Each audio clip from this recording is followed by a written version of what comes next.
Our reporter tries out the human washing machine of the future. Have a good trip. I'm going in. Water is slowly coming inside now.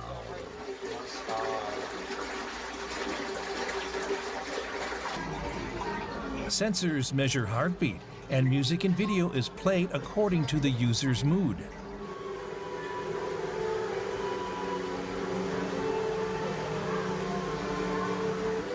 The inside of the tub has turned cloudy white.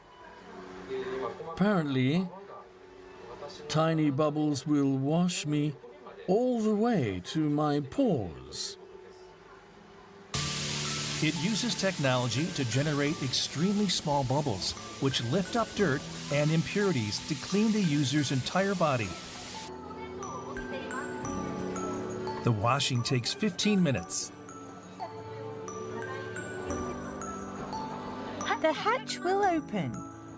Welcome back.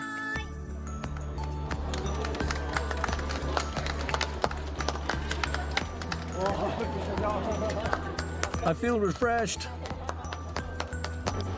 The water temperature was just right with relaxing music and video playing. The water flow was comfortable and it felt really good.